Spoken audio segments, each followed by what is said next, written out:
یہ آیات ہے ان لوگوں کے بارے میں جو لوگ غزوہ تبوک سے پیچھے رہ گئے، جو اللہ کے راستے میں مال دینے سے، جان دینے سے، جسم دینے سے، قربانی دینے سے جی چراتے ہیں۔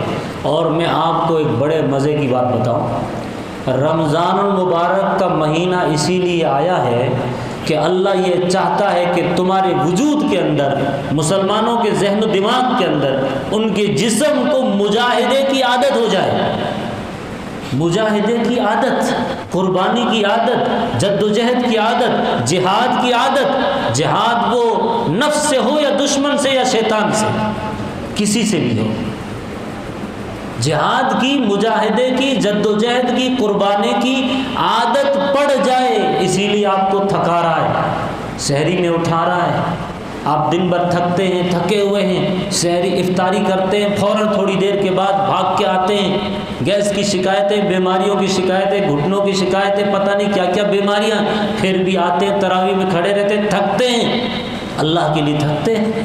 اللہ یہ کیوں تھکا رہا ہے؟ پھر تھوڑی دیر کے بعد 3-4 بجے پھر سے اٹھتے ہیں، سحری کی تیاری کرتے ہیں، ایک روٹین بنی ہوئی ہے۔ کیوں تھکا رہا ہے؟ مجاہدہ کیوں کروا رہا ہے؟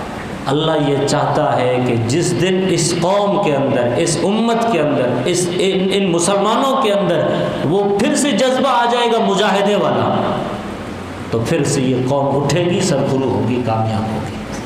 اللہ نے رمضان اسی لیے لایا ہے۔ رمضان کے 5 بڑے بڑے پیغام ہیں، میں جمعے میں انشاءاللہ اس کو رکھوں گا۔ ان میں سے ایک عظیم پیغام، اللہ یہ چاہتا ہے کہ تمہارے جسم کے اندر مجاہدے کی عادت پڑ جائے۔ اچھا،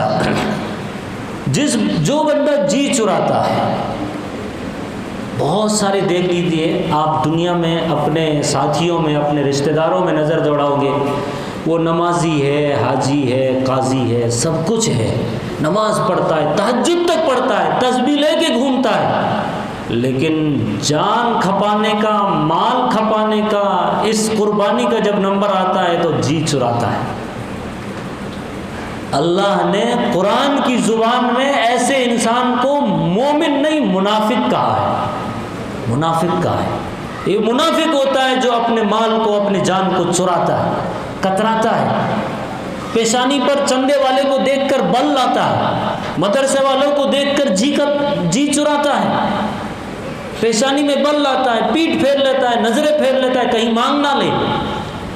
ان کی سزا، ایسے جو لوگ رہتے ہیں ان کی سزا بھی آج بیان کی گئی، آج ہی کی آیات میں، یوم یحمى علیہا فی نار جہنم فتکوی بہا جباہہم وجنوبہم وظہورہم ھذا ما کنزتم لانفسکم۔ سزا ہے یہ، اللہ ان کی پیشانی کو داغے گا کیونکہ پیشانی پر سل لاتا تھا، اللہ پیٹھ کو داغے گا کیونکہ یہ پیٹھ پھیر لیتا تھا، اللہ پہلو کو داغے گا کیونکہ یہ پہلو گھما لیتا تھا۔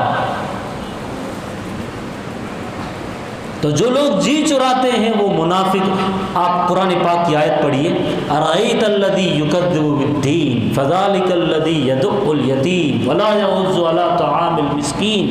جو یتیم کو دھکا دیتا ہے، مسکینوں کو کھانا کھلانے سے کتراتا ہے، کھلانے نہیں دیتا بلکہ الٹا مخالفت کرتا ہے، فرمایا یہ سارے لوگ یا تو کافر ہے یا منافق ہے۔